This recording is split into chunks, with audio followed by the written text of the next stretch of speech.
Alright, the next part, or this part, will be about how to set up bitmap textures. This works like this. First of all, you create a new material just by going to the material manager, and then you hit create new material. Double click on the name and call it stone, for example. And now we will prepare our material so that we can put in some bitmap textures. I downloaded a few of them from Arrowway Textures. That's this site.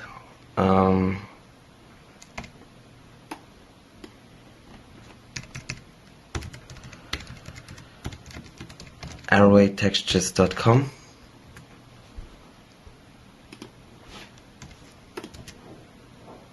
And it's a commercial site, but you can get those small textures for free, and they really have the best quality, I think. So there are several kinds of textures you need. So this at first is the diffuse texture. It only contains the color, and this color information goes to this tab here, color. We're gonna put it right in there. Next we have a bump map. A bump map only consists of grayish colors. Dark tones mean it's more like a hole, it's more inside, it's for all those gaps. And the brighter, the further it sticks out. So where does the bump map go? Of course to this here, to bump. And we can put that texture in here. And then we have a third texture, that's the specular texture. It works like that. Dark parts don't reflect, there will be no highlights on them, and brighter parts do reflect. And you can use this specular map for two things. First, you can use it for the specular, but as you see, there's no place to put textures in.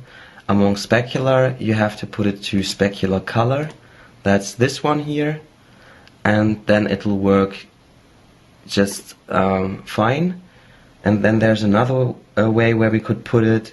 That's the reflection channel, but we will keep that for later.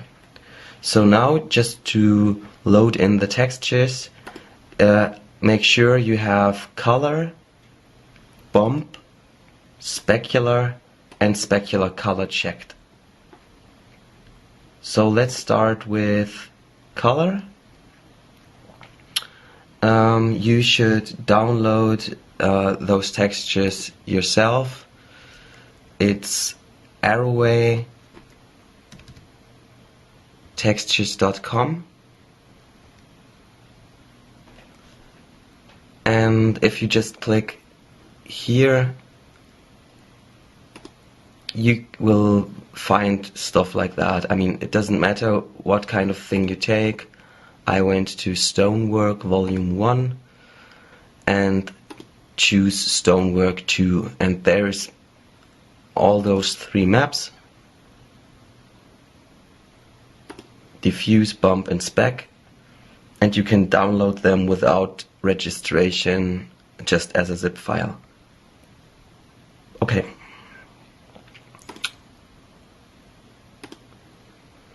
I did that already, so now if you're ready, we can start to put those textures in. I go to color and click on those ... sign. That way I can load a texture file in. It is here 3D, in my case, and there we go. They are kind of coded.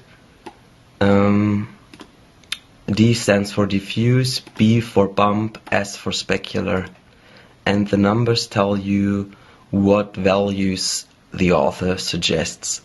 So let's start with Airway Stone D100. So I open it. In this case, it's asking me whether I would want to copy it next to the file, next to my Cinema 4D document, but I don't want this in this case, so I say no, and that should be fine. I put the brightness to 100%, so that should just be okay. Next is bump. I load in that bump texture here, B005, that means 5%. Say no again, put in strength 5, and then the only thing that's missing now is the specular color, so Cinema is asking for a spec texture which is S100, and you can see this little preview here, and to make it really obvious I just raise the height and the width within specular just to see the effect. So now let's create a cube again and put on that texture just by drag and drop.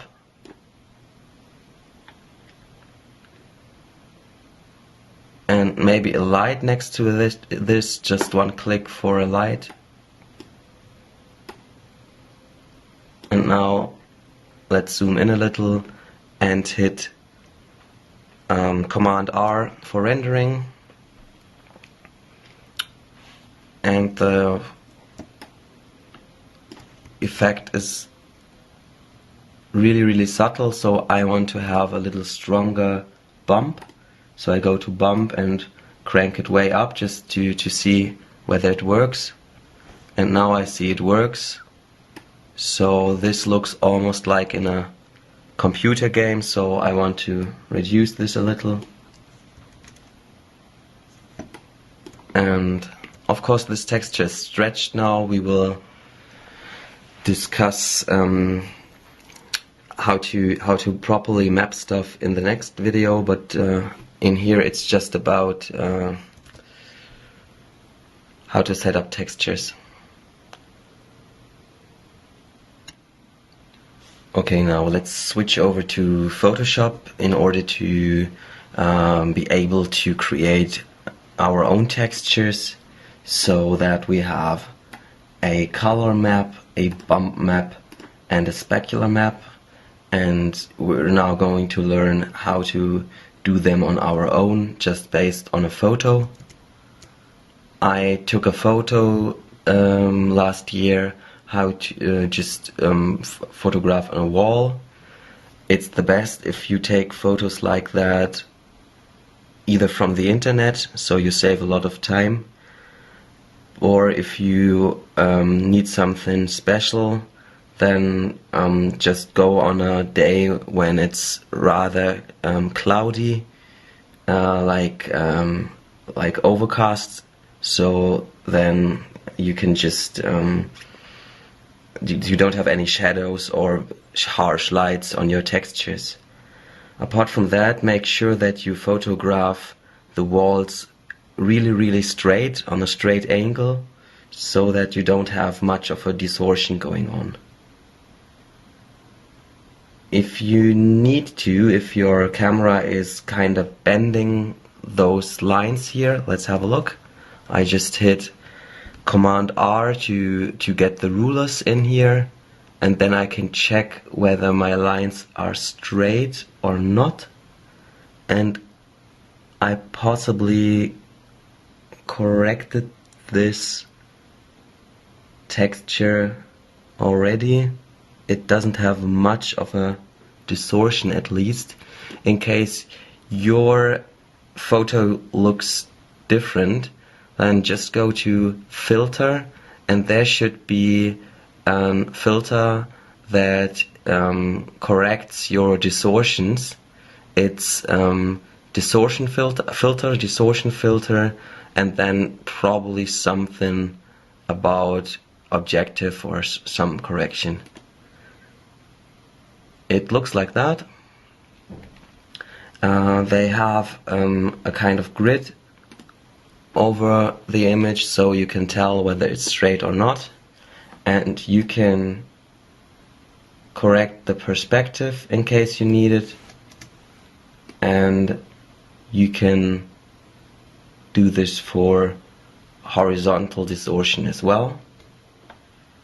And pretty important is, that's what the filter is made for, I think, to remove distortions.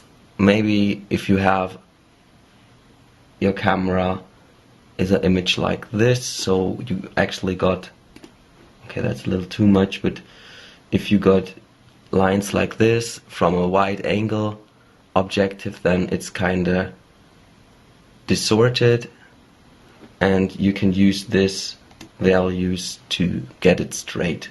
So correct it in this direction, then it should be fine.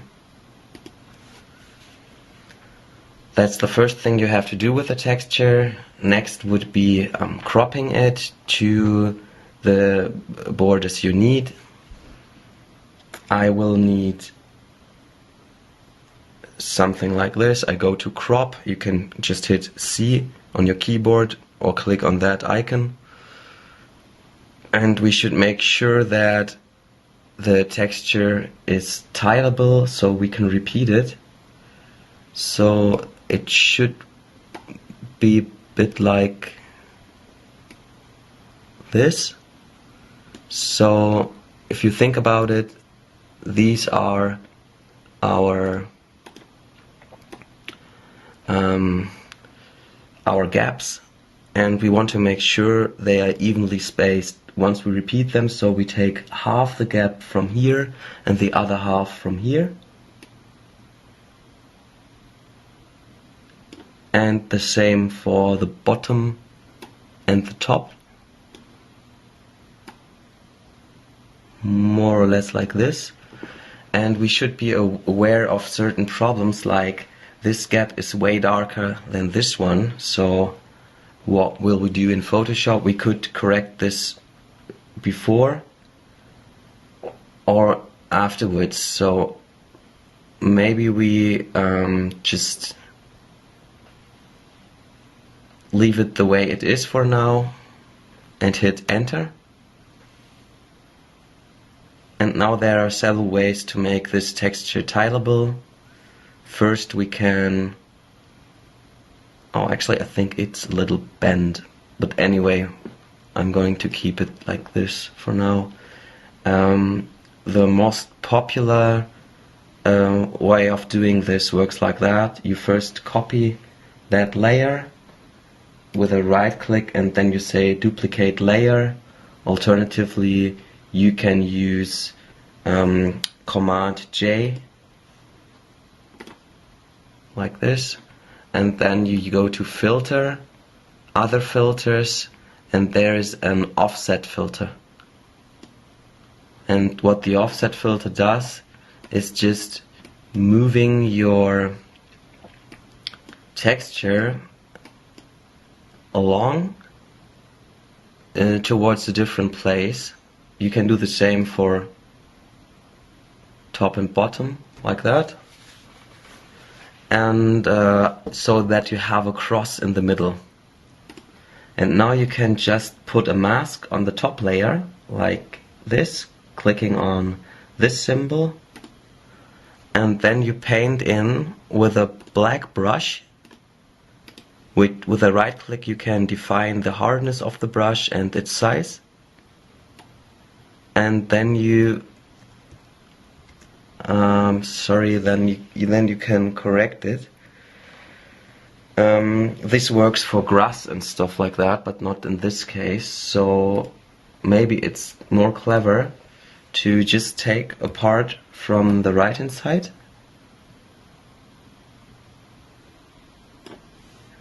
copy it, paste it, and mirror it by width -100.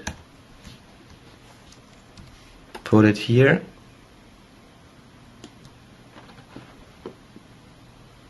And make it kind of fade out just by using a mask. And this should be a lot softer and probably bigger. So this would be a base texture.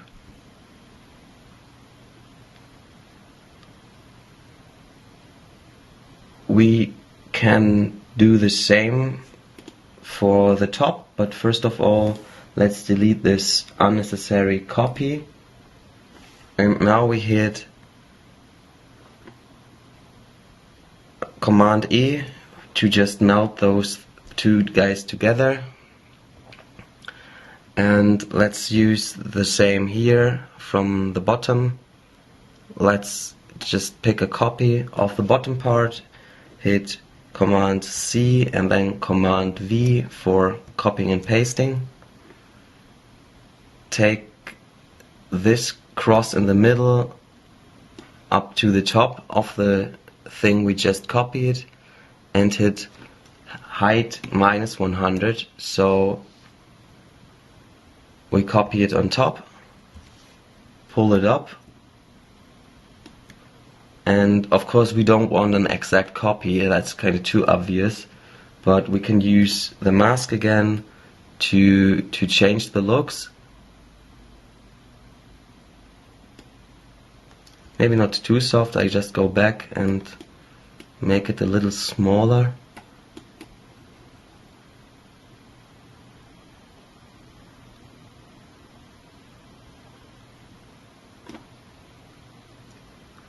And that would be a way to create a texture.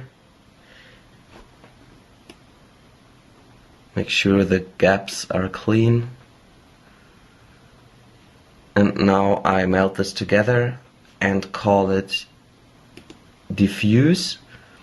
So far it's locked, so to unlock it just go layer from background and call it diffuse. So this will go into our color channel. Next we are going to take a copy of diffuse, hit Command J and call it bump. So in order to convert this diffuse map into a bump map, let's first make it a grayscale image, but we are not just putting it into gray, we're choosing how to convert it before by going on this black-white sign and go to something which should be called black and white. And there we have different presets, so we can choose the most interesting result. So you will see that there's a difference if you look at the dark tones in the gaps and the bright tones right here between a yellowish filter, which separates out the differences really nicely. All those stones here are really clean on their surface and the gaps are darker. If you compare it with the blue filter, blue sort of stresses more the differences on the surfaces, so this would be probably a really good candidate for a specular map, because we have sort of differences on the surface for how much it might reflect. It's really good. And then we have this yellow filter, which is very kind of easy, and it differentiates between gaps and sort of stones. The green filter would be something in between. It's a little more showing those kind of little bumps within the stone. Infrared is really stressing the highlights. Wouldn't recommend using this in this case. Black's not so bad. Maximum white is interesting too. Neutral density and reds. So let's just see what we're doing. We can use the blue filter as a base for our specular map. So we should have parts, then the bright parts will reflect a lot, the darkest not so much, either with high contrast or with a rather low contrast. I think I go for rather the one with the normal contrast to not overdo it. For the speck, and for the bump I use this one. Should consider, of course, that I have dark patches here and there which are not so nice because they simulate depth in a bump map, so I go for yellow anyway. So now let's hit Command E to melt them down, and this is our diffuse map. That's our bump map. And now let's take a copy of the diffuse map, hitting Command J, call it specular, and let's convert the specular map using using this black and white sign, and we go to black white, and this time we choose the blue filter. You know what, I take blue filter with high contrast, hit Command E, and that's my spec. Now I could use those maps the way they are, but we can optimize them a little. Let's start with the diffuse one. In some cases you might have a few highlights in there because mostly the light is coming from above, so there might be tiny bits that are a bit too highlighted too much. So in case you want to, you can use those gradation curves and sort of clip the highlights a little. Or we can try it differently.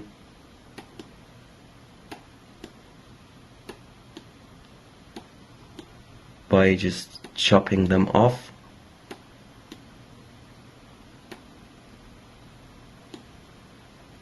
But I don't think in this case it's needed.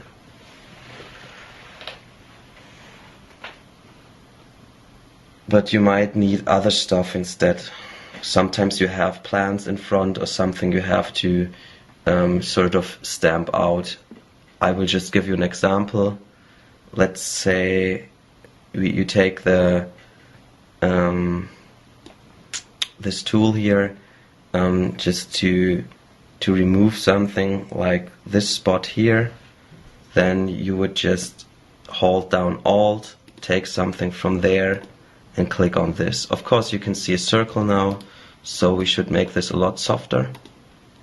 And if you still don't like it, how about using a healing brush?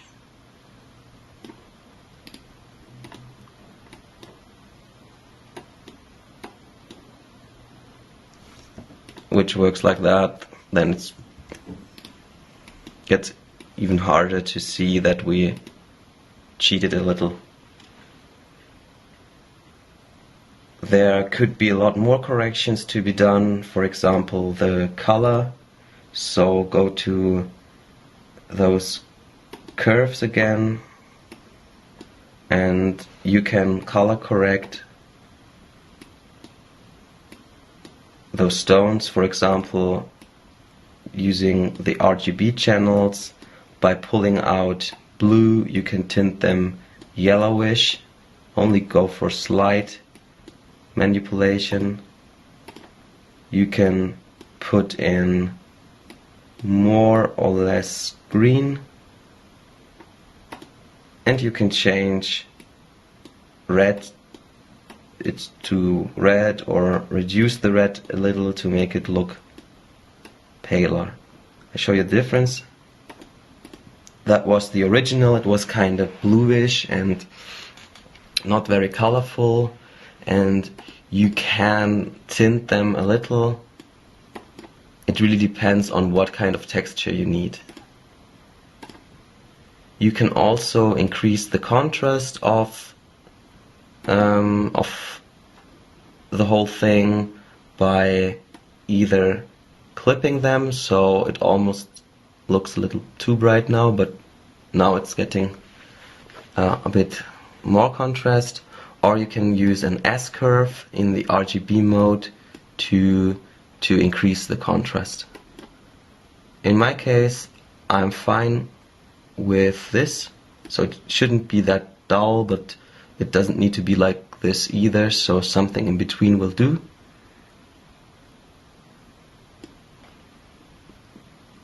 And that's it. I put that curve correction on an own layer from here, but that has one advantage: you can change what you did later on. But if you are happy with that, you can hit Command E again to melt it together. Now we can improve the bump texture next.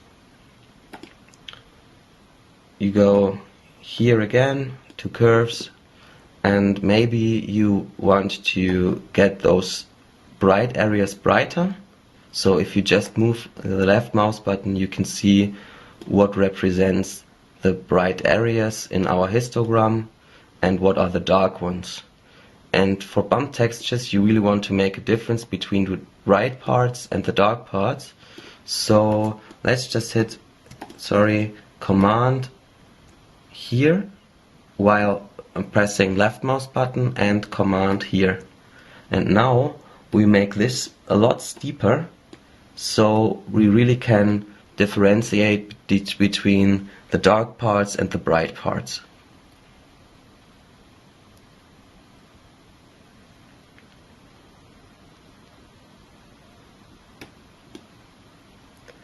You can also use plateaus, that's really flat areas like so, to really make those blocks appear like one and the dark parts like a different part. Let's just make this even stronger.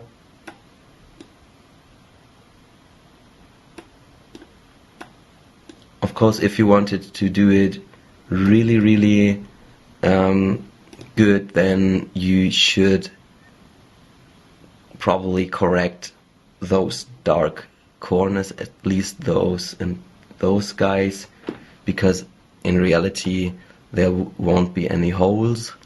Quick and dirty like that. Let's just clone stuff over.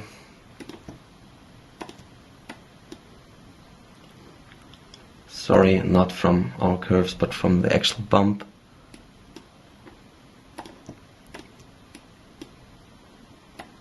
Okay, that's way too strong, but hit Command Alt Z to do more than one undo step. And let's try this again.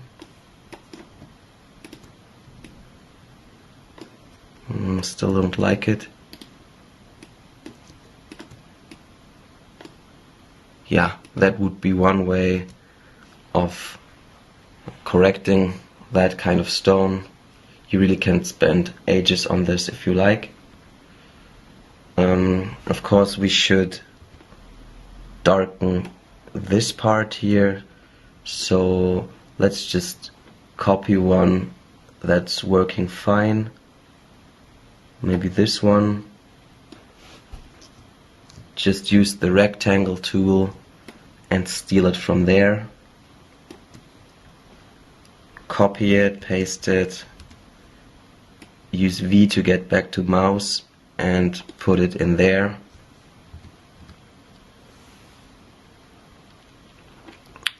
I work really quick now, or at least not very clean, by erasing parts I don't like.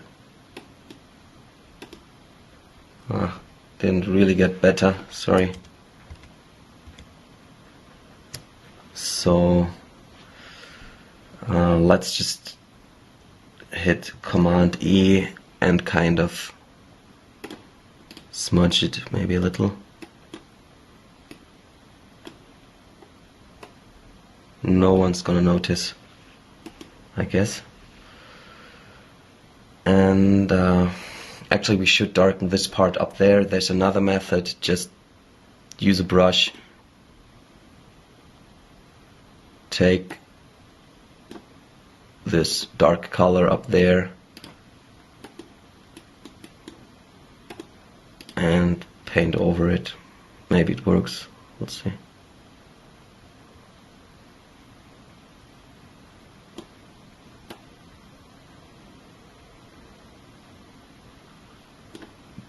Okay, let's not spend too much time on it.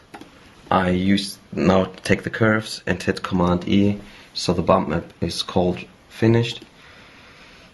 And to spice up the specularity map, let's use the curves again. And first of all, we could brighten it up, but that would mean 100% specularity, which is probably too much. But if you want to, you can increase the contrast here so the gaps are not reflective and the rest is more or less. Let's hit OK and go Command E to melt it down. Now the cool thing about Cinema 4D is that it's able to read Photoshop and its layers. So we can just hold Command S and save this texture to a place of our choice. I put it in this case here.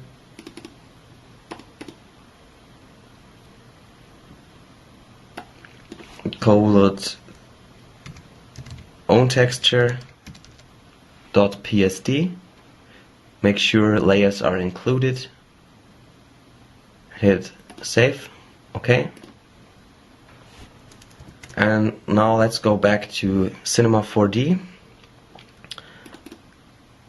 Create a new material by double clicking on the gray. Go own and prepare my texture slots, my channels, by going color, specular and bump. So first is color, and now it should work pretty quickly. Click on ... Go to the folder with your own texture. In my case, I don't want a copy of that. And now I already see a preview of one of the layers from my Photoshop document. Now all I have to do is defining what layer I want to see each time. So let's just click here on this big field and go to layer set select, and now we can say, in this case I only want the diffuse layer. I go back up here and I see it worked. Now I have the right the right layer, and I just put it on my box and it gets replaced. The rule is quite simple. It works like this. The material on the right side overrides all the others on the left.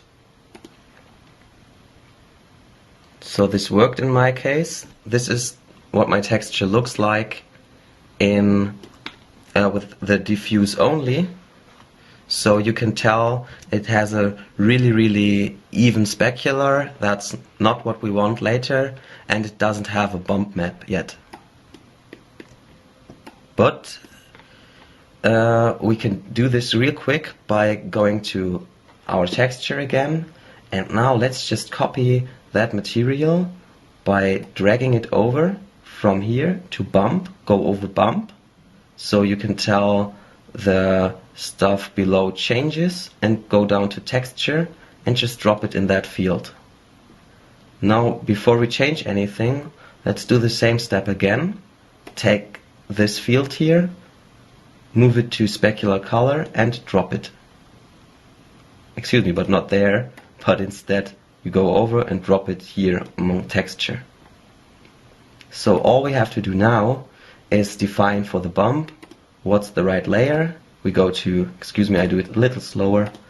We went to bump, then we click on this big field, then we have layer set select, and then I go to bump.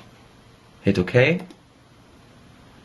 I go up again, and I'll leave it the strength at 20 just for the time being, and go over to specular color, click on this big field here again, go to select, and this time I say spec.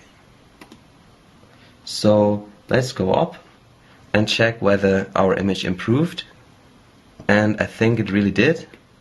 Let's have a look. We have a real crisp image and probably even the illusion of depth here.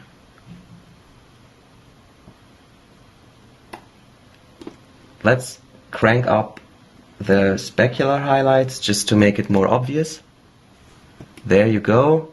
If I look from an angle right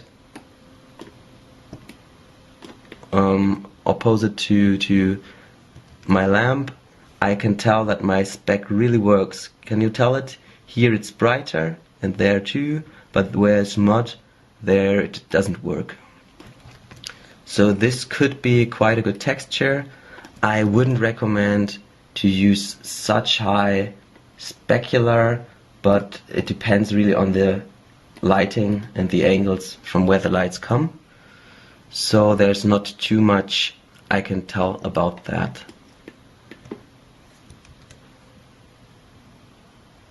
I seriously doubt that this texture is really well tileable. It's simply too small and maybe the edges don't work perfectly, but that's just a start on how to create your own textures. So what are we doing next? Maybe we should try to make a more diffuse, or how to say, a more organic texture, and we try to make it tileable this time. So for that we prepare a piece of grass. It's just a plane we need. Move it downwards, hovering over this arrow, moving it down, holding down shift to make this precisely. I leave it at 100. Now hit T for scaling. Alternatively you can click here and scale it up.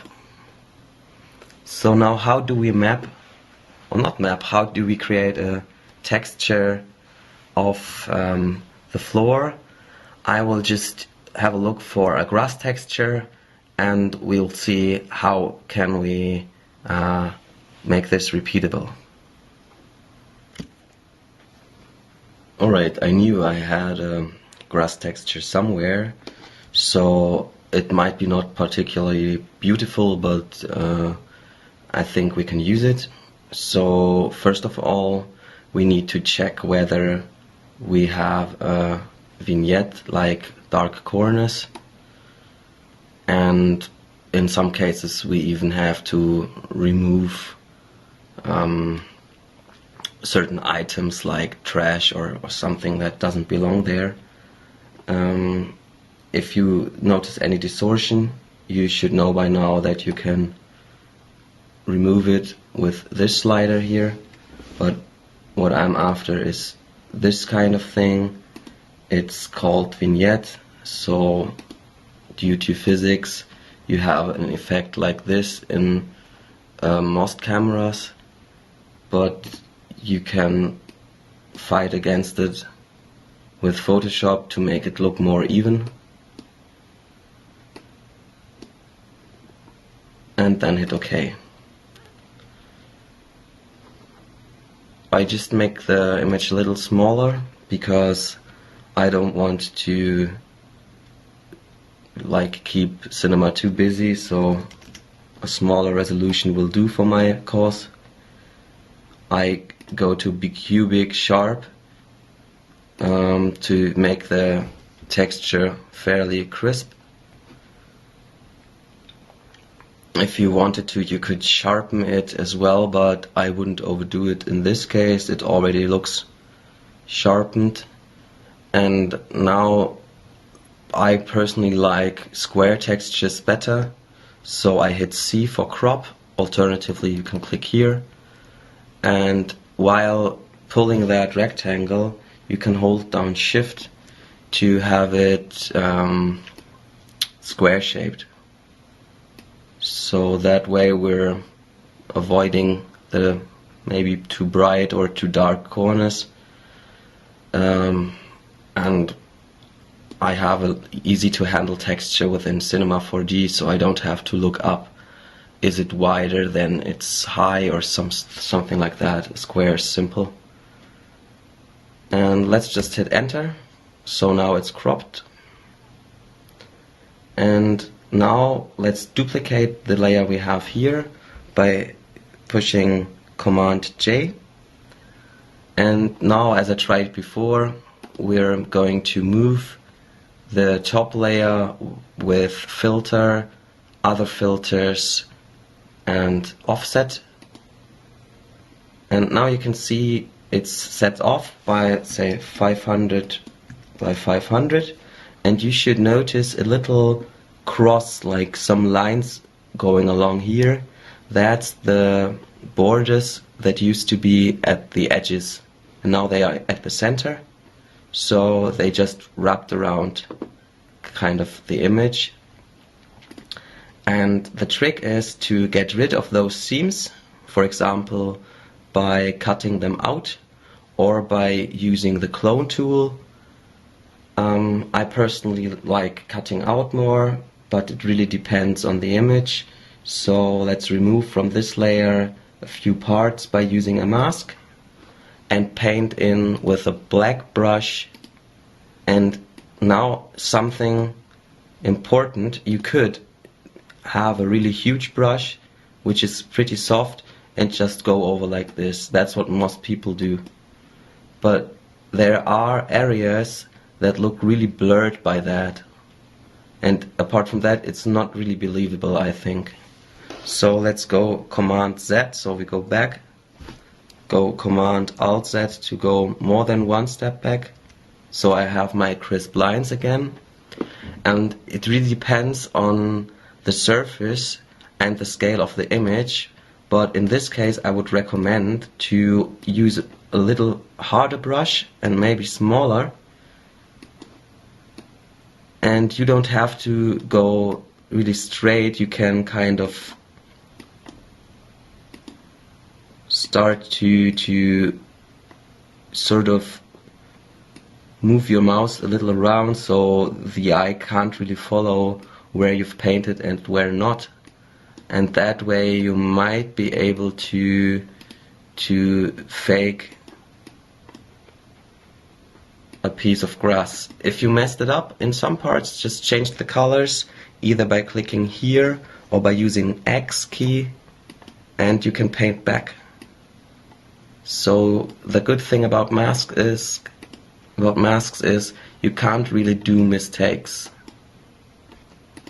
just hit X, go back, and yeah. I know it doesn't look perfect now, we could go on here for a while, but the only thing that counts is, does the viewer notice or not. If you are happy with that result, we should check for a few things, like if the brightness is evenly distributed, or if we have darker parts like this. In some cases there's plenty on tricks on the internet on how to kind of equalize the lighting of a texture. What I would pay special attention for is spots, because in some cases you have spots that are just too obvious. So when you tile this texture and repeat it, maybe the viewer will look at this dark spot over and over again, so that he can easily tell, okay, that's a tile texture. So what I'm trying to do now is just to make this texture appear more homogeneous, like same. So there shouldn't be special spots. That's the one thing you have to avoid, is spots, and the other is banding. So when I just hit Command A to select all, and now Command Shift C to copy the whole image with all its layers, and now I hit Command N for a new image, I can paste it in, and maybe I should just load this image in a pattern. Works like that, Command A, and then you go to define pattern, like here, define pattern. I call it grass, and that way, now when I create a really huge texture, like 4000 by 4000, and hit enter, and now I use my fill bucket, just the usual fill bucket, and I go from foreground to pattern. I can choose this pattern I got here, that one, and fill it. And now I can have a look what's going on. I don't notice so many spots, but what I notice is banding. Like I have lines running vertically around here. Let me just highlight them there. Those are the guys who annoy me a little, like here. And let's just check where that is on our texture. That should work quite simply by, by looking for 1050 on here. So I just use a rectangle, give it the fixed size 1050 by the same value, and okay, it should be left to the center. There's something running across, so somewhere here there, okay, this is too dark in the middle and I see this contrast from there, so we will have to do some more Photoshop work here at this place. So let's use maybe the clone stamp to brighten that up. Okay, so usually we would be busy with that for quite a while, but I don't want to get this tutorial to go too long, so we're just using Command E to put this on one layer, and you can save it, for example, as Photoshop file. I go to Stan, what's the name, 3D and then I put it to my tutorial files, sorry.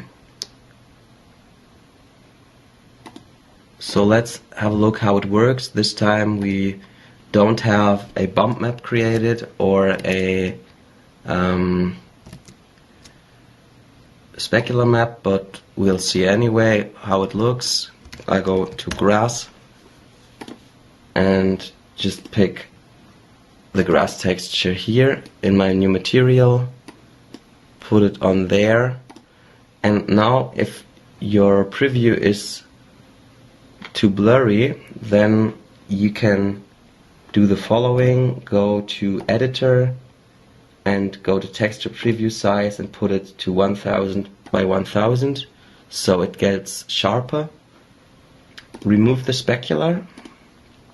I don't think we need it in this case. And now we have grass applied next to that block. Of course this is way too big. We should resize it, but first of all I want to give you another advice. If you want to get textures even crisper, there's a way. Go to the own thing, like our texture. You can change the sampling from MIP to, it's called Alias 1.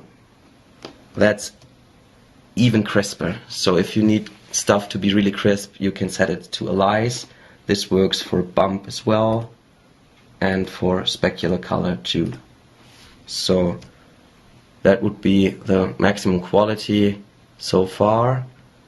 Now let's have a look at some simple things within Cinema.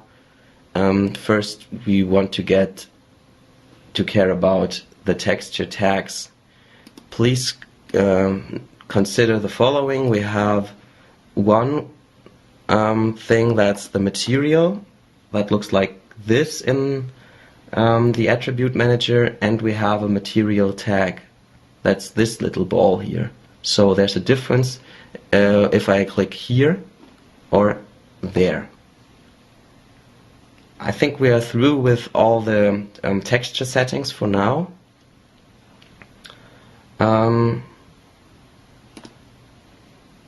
Yeah, and now let's care about the texture tag.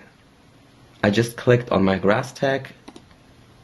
I can see basic here. That's just the name of the tag. I don't really want to change that. So let's go next to tag. I can change here what kind of material I use, and I could use all those settings I had before in the material manager, but I will close it. We can map it just to a selection of our object. We do this later. I can change the projection. It works fine at the moment, but there's more we can change. And now for the interesting thing is tiling. That means repeating a texture. If I set the length U and V to half the value, my texture repeats now. So as you can tell, I got the same texture 4 times now. The original is one here, then there's a copy, and there's a copy of it. And by decreasing this value, you can make this grass smaller. In both directions the same, because I got a square texture, and that would be an image like that. So that's the first thing you have to do. That's quite common to scale the textures.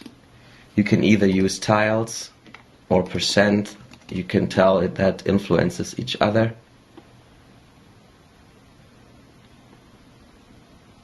If it's set to seamless, let's have a look. I can't really tell the difference. If you're curious, you could go for show help, but I'm not at the moment. Okay, let's render this out. Okay, I think that the floor is not really crisp, could be sharper. So maybe anti helps. Alias 1, sorry. Didn't get much better, so maybe the overall image resolution is too low, or we should generally make it crisper in Photoshop. We'll see. Okay, that was the first thing about the texture tag. Then you have coordinates. They work like, okay, they don't work because of the mapping we have right now. So let's just start with the mapping. Mapping works like this. Just imagine you have a volume here, and you have to put the textures on them. This works via projection. So you have to imagine like a video beamer that has an image of the texture, and it beams all the colors needed on the surface. And there are several directions how this can work. I just use my stone texture here, and by standard there is UVW mapping preset, but this works pretty good for those objects, for parametrical ones, but this is probably not going to work on your CAD models. You can tell that so far our texture is just stretching along with the geometry. That's not what we want, of course, but to solve this we have a lot of projection modes, and the rule of thumb, I don't know, like the main rule is that you have to use the projection, the kind of projection that is the closest to the shape you're projecting onto. So if this is rather cubic, then why not choosing cubic? There you go. The great thing now is when I change the width or the dimensions of my block, the texture doesn't really care. Really good, and my texture should not be distorted much now. If you want to visualize how these things or how the textures are mapped to your surface, just click on this checkerboard, and now you have a cage that indicates where your projection comes from. So this is cubic, and this means our texture starts from this edge and runs here, and from here on there's a repetition. So let's just use other projectors. That's a spherical one that comes from pretty much any direction from the globe. It does not really fit to what we're doing. You can tell by the rendering that's a really strange projection, and spherical projections are there for spheres. The cylindrical as well, that's producing some effect like this on top. It works halfway on those surfaces, but it's not really beautiful. Of course, you would use the cylindrical projection for cylindrical shapes. So when I go back to this mode here, to the object mode, I can show you. Let's just use the stone texture for the cylinder as well, render it out, and you can tell it works. Let me just deactivate the light. It works really well for a cylinder. It really wraps around, there's no seams to be seen apart from the top bit, but we'll find solutions for that. Really nice. So what kind of projections do we have as well? Flat one. This comes just from one direction. works really good for this side, stretches along those sides. Cubic is what we had before. Frontal comes right out of the camera's view.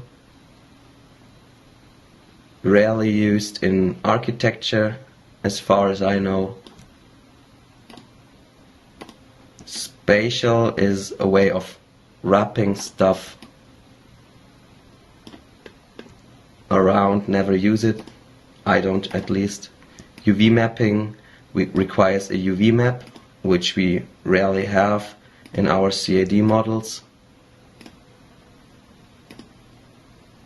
In many cases they are messed up at least. So to sum it up, mostly you're going to use cubic mapping, and in some cases stuff like spherical, flat or cylindrical. So now for the next question.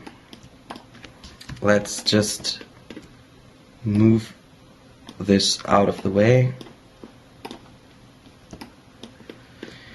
Quite often you would like to move your textures across the surfaces. Works like that. You click on the texture, then you go to texture axis mode, and then just like as if you were moving an object, you can move it by going here to the move option and move it so that it fits perfectly here. Maybe like so. Have a look at the top. I mean, it is perfect now, but you still have the option to move it. And that's it in this case. How about if you wanted to change the scale? You could either do what we did before, change the length 50 and U, so it's getting smaller. You can tell this texture is not really good for tiling vertically, but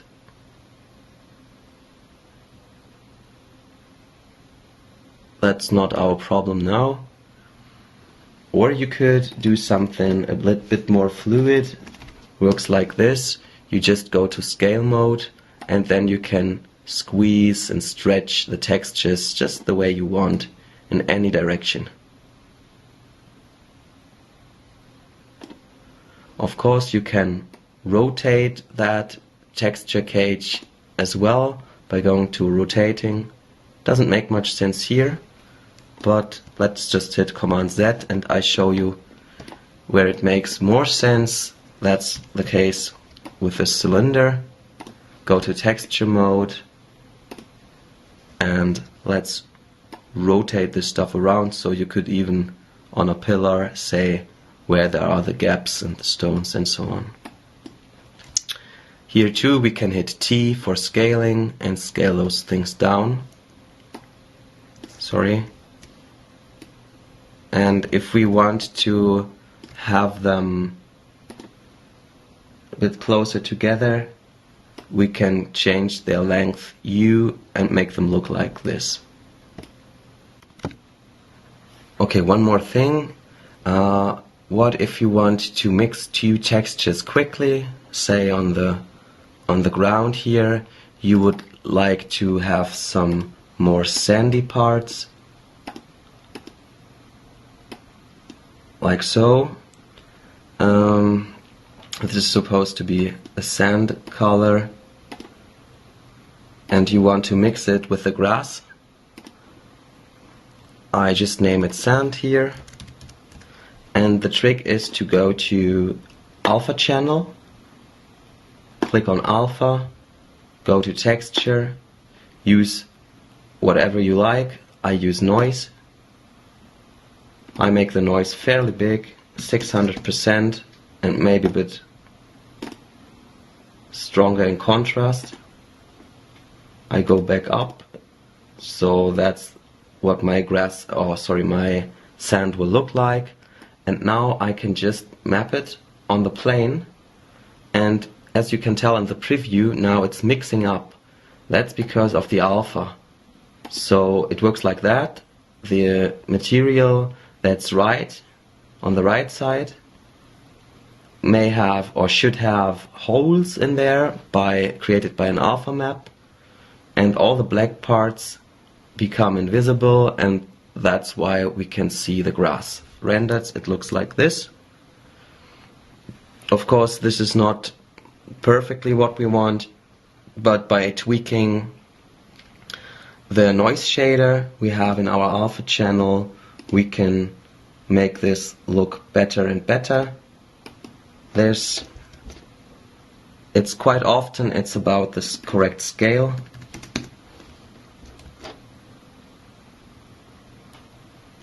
And sometimes you may not even want this to be 100%. Oh yeah, in this case you do.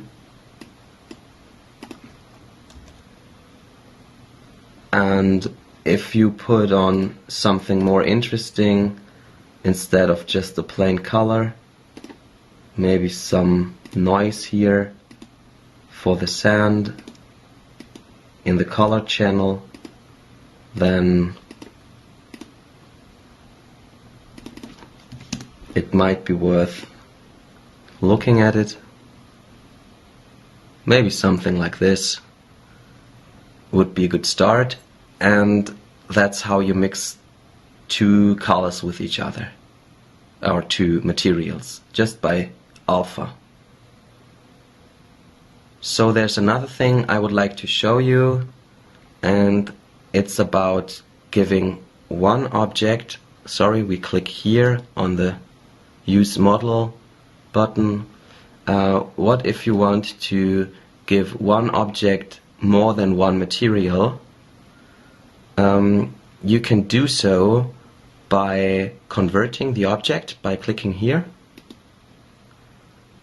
And maybe let's just remove those materials for now. You can just click on them or use a rectangular selection and hit delete. Now I have the blank object again, it's converted. So let's go to polygon mode, click on top of it, drag over the first texture. I use the stone texture here, and just the top is textured. Now I choose the other polygons I want to put another texture on, just by going to polygon mode and clicking on the respective surfaces, and again just use drag and drop. This time I take my own texture and put it on here. So what we just did was two materials, you can tell here, one material, the other one, on one object. How can you sort of check what it did? It works like that. In each material tag there is an entry called selection, and it says polygon selection .1. That's this one, polygon selection .1. That's, by the way, the polygon selection tag. And in the other material it says where are you applied to, what's your selection. It's polygon selection .2, which is this one. And if you double click on them, on those selection tags, you get back in polygon mode, and Cinema 4D highlights or selects those polygons. So if you would like to change stuff, like for example you don't want this part here to be in stone, then you can work like this. Go to this selection tag, hold down Control, click on the polygon you want to remove from the selection. Now make sure the selection tag is still highlighted, and then you go to Select and say Set Selection. So now the material own is not any longer applied to this selection tag, because from this selection tag, this polygon was just removed.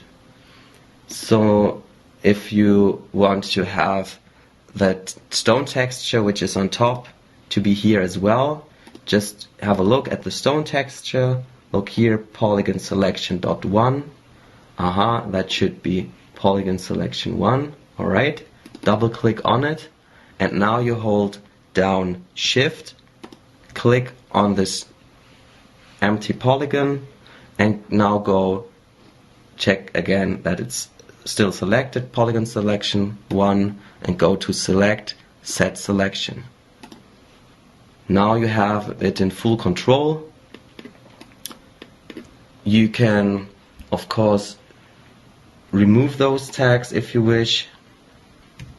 Then it's losing the information where to be applied, so now this material is not connected to any polygon. It's kind of looking for selection 2, which is not there any longer. You can just delete it, highlighting it, deleting it, and press enter, so it's gone. Now what happens there, of course, this material is having a polygon selection here, but it's getting overwritten by this material on the right, because this is not interested in selections or something any longer. That just puts his texture on all sides.